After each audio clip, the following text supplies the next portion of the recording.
So there are tons of pro Fortnite players out there in the world, and such as like Clicks, Peterbot, Cooper, and other tons of really good pros.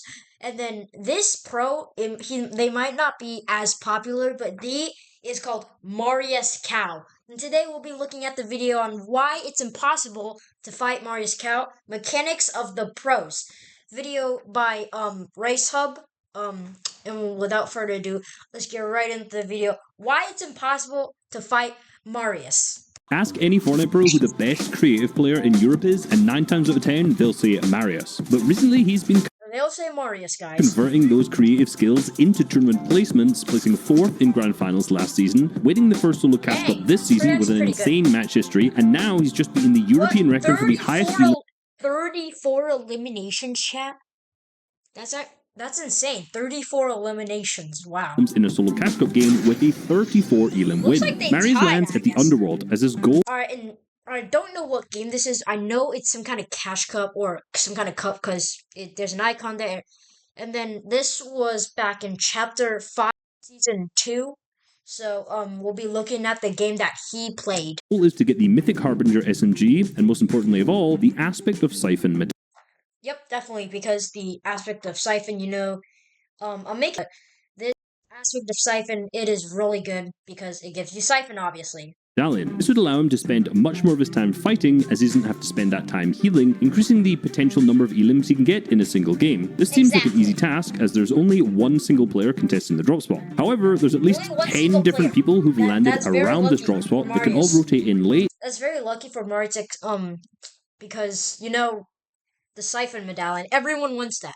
Basically everyone wants that Siphon medallion. In order to fight for this medallion. So after looting, he immediately looks to damage the contesting player, however they escape. Knowing that if he starts to fight the boss, he'll just get pushed by one of these players, he immediately rotates to the west of the drop spot to harvest the fast harvesting brick before pushing some of the surrounding. Dang, there's already so much going on. There's he gotta go to the underworld, he can't fight the boss yet, he has to go through this path to get enough material to fight that. There's already so much going on with this. Players. He fails to open the fight with a snipe, but to close the gap as quickly as possible, he drops into the underworld water to gain 3 dash charges. In order to move as fast as possible with these, you must sprint jump and then use the dashes, as this allows you to keep that momentum once the dash is over, allowing you to then slide and move faster overall. Using this technique, Marius cuts the distance between him and the other player in half. How people like MariusCOW get, there's a lot of things going on with these, even with just dashes. However, he's exposed and takes 42 damage. Momentum is one of the most important elements of fighting, and Marius is a master of that. He doesn't stop to heal, instead he ramps height at the same time as the opponent, but just splashes once whilst doing so, allowing him to continue to pressure the opponent. But the real secret to success is the way that he thinks about fighting. Marius plays reactively, not proactively. So throughout this entire fight, his crosshair is placed on the opponent, so he's always aware of where the opponent is and what they're doing, which allows him to react to any plays they try to make. The opponent has height and is about to right-hand peek, so Marius blocks with a cone before trying to counter with a side jump shot. However, notice the lack of sprint here. This side jump was done by simply walking to the right whilst the crosshair remained entirely on the opponent, jumping and then trying to place a wall in front with a floor above and below. If he attempted to do this while sprinting, he would jump much higher into the sky, exposing himself. There's also a pull-out delay when you're going from sprinting to his shotgun, meaning he'd both be more visible to the other player and not be able to shoot back as quickly. But as you can see, the opponent manages to grab the wall in front of him, and in a lot of cases could edit through and cone or ramp Marius. However, since he's been watching him this entire time, he knows that he is not going to do this, so the side jump is a safe play to make.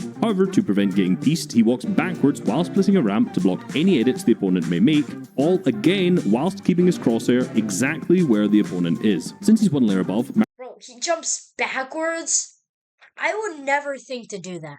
Some of these mechanics that the pros use, they're just insane.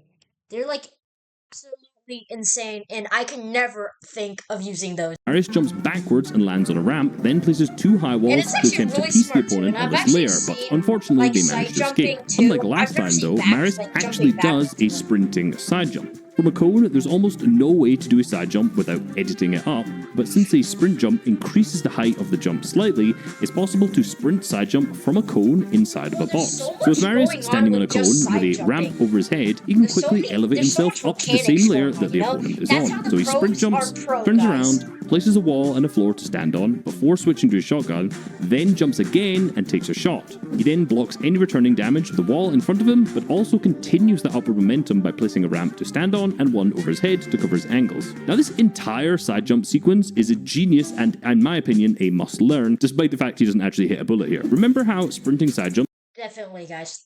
This is a must learn. This is really useful, especially when you're trying to like when someone placed like a ramp in front of you, and you can just side jump over or possibly hit a shot. It's actually super important, guys. Jumps have a delay before you can shoot, as you still have to pull out that shotgun. Well, there is a 0 delay between sprint jumping and building, as there's no pullout time on building blueprints. So after sprint jumping up a layer from a cone, Marius is able to place a wall and a floor to block any potential damage, then go for a much more protected jump shot. This also gives him a little bit more time to line up the shot, despite the fact that he misses again. From here, Marius baits the opponent to push forward by splashing over a right-hand peak, before covering the top with a floor and editing the wall into a bottom right to set up a chop out. Whilst pickaxing, he continually looks for shots. However, the beauty of this chop out is that he intentionally reconnects it and then chops out for a second time. During a jump chop, he hits this for 39 damage and then places a wall in front and a floor on top to block his angles. Had he not placed the wall, he wouldn't have been able to place the floor on top since this was all being chopped out, so this wall was required.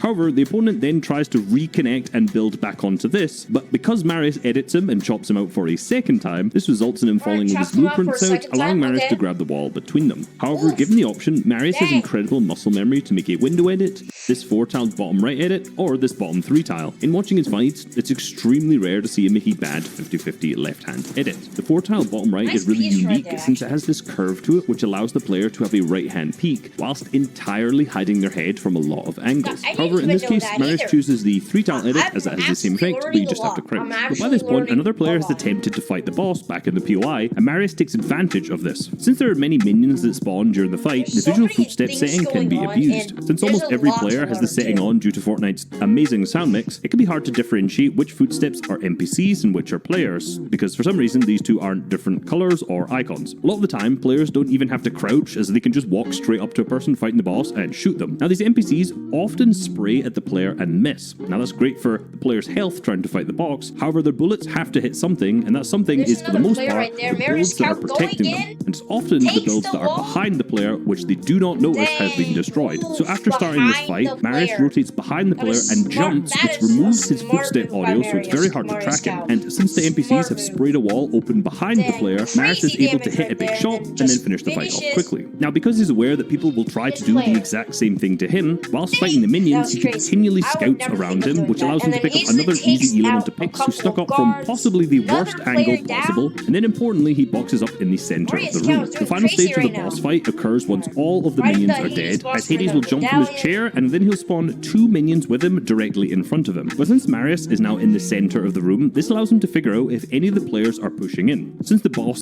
No. Wait, that's actually so smart. You would know if it was enemy players or if it was just NPCs. Like, obviously, they're in your front, and then if you see footsteps like behind you or on the side, they're players.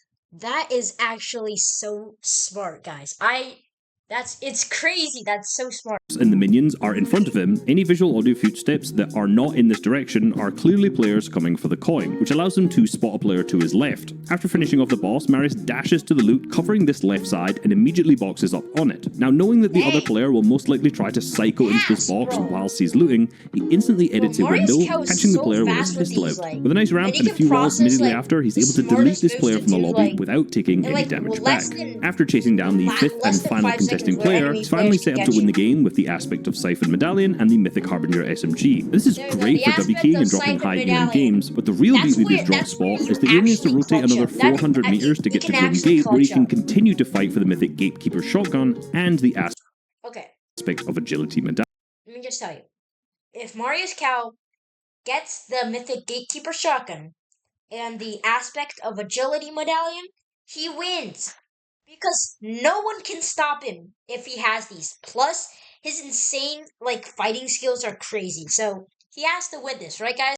Medallion. Since this POI is closer to the center of the map, it has even more people that might rotate through here, so on average this boss fight will take longer to finish than the fight at the underworld, meaning when Marius arrives here, there's actually still 3 players fighting for this, but he has to be the player who beats the boss, as the first person to grab the medallion grabs these infinite dash charges and just runs away, so it's incredibly difficult and time consuming to chase them down. He sees 2 players running away from the massive builds fighting each other, so he takes his opportunity to finish off the boss, blocking the angle that both of these players went to at the same time. With his loot secured, he now has the medallion that will grant him 50 Siphon on Elim, another one which will give him infinitely charging 0-point dashes, a mythic SMG, and the strongest shotgun in the meta, the perfect loadout to drop another 29 Elims. After third partying Elim number 6, he's left up against Kiro, who recently just placed 1 spot higher than him in the FNCS Grand Finals, placing 3rd. He almost gets fully pieced, but since he placed a cone before starting the fight, he's easily able to edit it and block the shot, and avoids.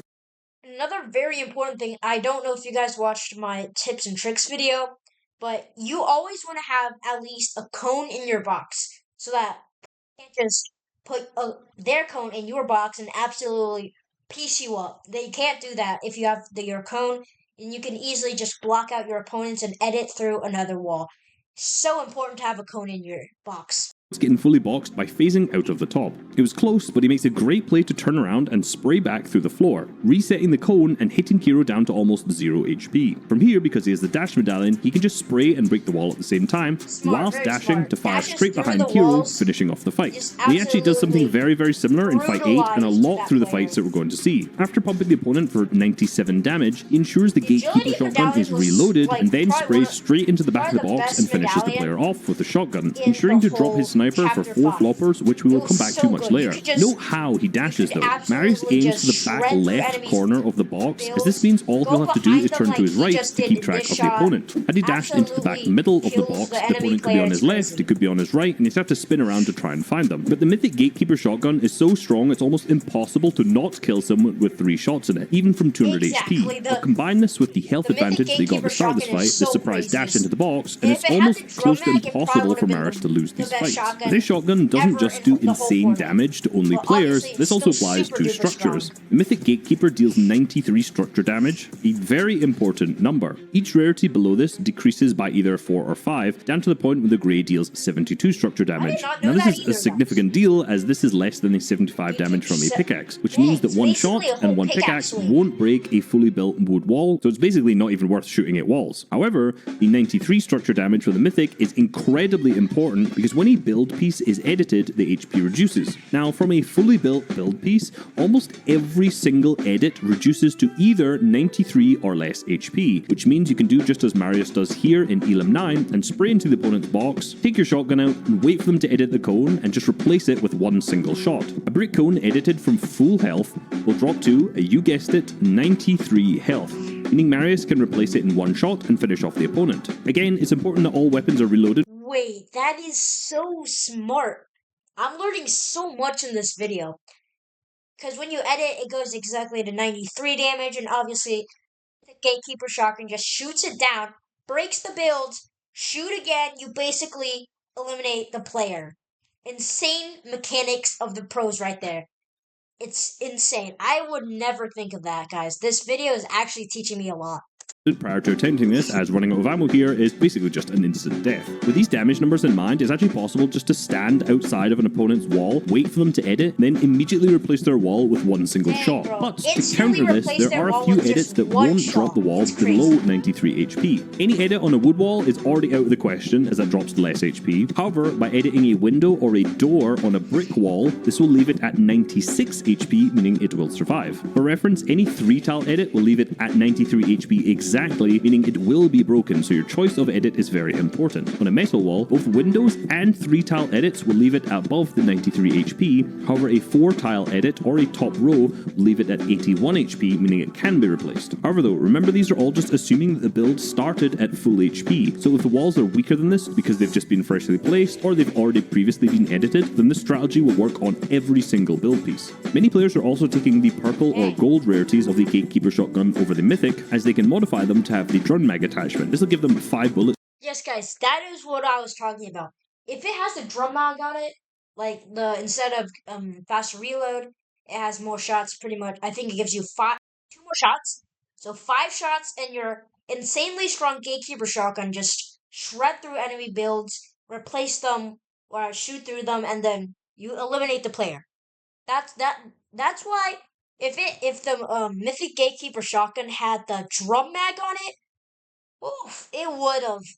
I don't even know how to say it, guys. Per magazine, so they don't have to reload as frequently. However, since these do less than 93 structure damage, they're not as good, especially when you consider that Mythic already has a speed mag attached, so it's definitely preference. The player just has to be mindful when it comes to reloading this weapon, as it needs to be done frequently, in particular before jumping into the box. Now, if you hadn't noticed by one of our first fights, Marius loves chopping players out. In Elim 10, an opponent boxes on top of one of his walls, so to drop him out, he just edits a peanut butter edit. But his movement here is what's really important. Notice how when the box breaks, Marius moves forward and jumps. This is in case the player manages to connect some of the floors and manages to rebox, as Marius would simply land inside of the box that he's just built and would be able to finish the player off. However, they don't, so he just kills them straight away. Now, despite having the aspect of agility medallion to give him the dashes, he uses a lot of these up in closing the distance between him and Elim number 11. So similar to the second fight, Marius ensures he recharges these in the water before pushing the other player, which allows him to finish the fight quickly. And this is basically what the majority of the Greek players are doing who land in the top left of the map, always ensuring they have some sort of dashes loaded on them. Now, after dashing into a few more players' boxes, Marius shows some great building grid knowledge going into fight 16. In this situation, many players would attempt to just replace the wall, make an edit, and take a shot. However, this can allow the other player to escape or just drag the fight on for an unnecessarily long time. So whilst pickaxing the opponent's wall, Marius understands that from the angle that he's standing at, the opponent can't actually hold the wall at all. No way he knows that. There's no way he knows that. What? So rather than trying to replace it, he simply just pickaxes through and swings left into the box, opening the fight with a 130 pump. But since he knows the opponent can't replace the wall in that tile, he swings back to the right, outside of the box, to avoid taking damage in return, and at the same time he places a wall to claim this space and a cone to stand on safely. He then just runs through and finishes the player off, turning what could have been a long fight into one that was over in seconds. Now, up until the moving zones, he basically does a combination of nice piece control, dash phasing into players' boxes, and never-ending pressure with the Harbinger SMG. So before the moving zones start, he's already amassed 24 elims, but his endgame strategy is particularly unique. Marius grabs 3 medkits from body he failed to get the elim from, and combining this with the floppers he had earlier, he has a ton of white heals. Now, solo cash games often go down to heal off, so you may be thinking he's just carrying these to ensure that he wins the game and $100. This is true, but it's also so he can play the backside of the storm. At the time of this tournament, the wings of Icarus were temporarily disabled, meaning there were no mobility items outside of the Flowberry Fizz. This means that the backside of the moving zones are even more congested with players than normal. Now, if you're looking to drop high elim games, this is where you've got to be. However, there is of course a high risk of dying unless you are the only player in the lobby with Siphon, allowing your HP to recharge after every elim. And if Marius gets stuck in amongst all the old builds, he has a ton of white health to keep him alive. Best of all, you can just dash out of the backside of the box using the 0-point dashes, box up, and spray the players behind him, racking up even more elims. Being the only player with Siphon and infinite dashes is a recipe for success. Now, the game comes down to a final 1v1, Marius versus a fake Cooper who's healing off in the back of Storm. Now, he could easily win the game. He's got the Siphon medallion, so he's got 100 HP. Cooper! He's floppers and medkits, so he could easily win the game. However, he sees the other player medkitting in Storm and isn't sure how many white heals he has, so he dashes over to him. After replacing the wall, he's cautious as the other player is holding his pump out, so to avoid getting one pumped, he takes his time and pops his flopper, and then edits a beautiful 4-tile bottom right, exposing the player's legs without giving him line of sight, and wins the game with 34 elims. 34 elims, guys. 34 elims. Holy cow! Did you get it? Holy cow? MariusCOW. And guys, that is it for you guys. Thank you for watching today's video. Hopefully, you actually learned something because I definitely did. I learned so much from this. MariusCOW definitely, he's got the mechanics of the pros. And guys, thank you for watching today's video. Make sure to like the video, comment on what you see next, and I'll see you next time. Peace.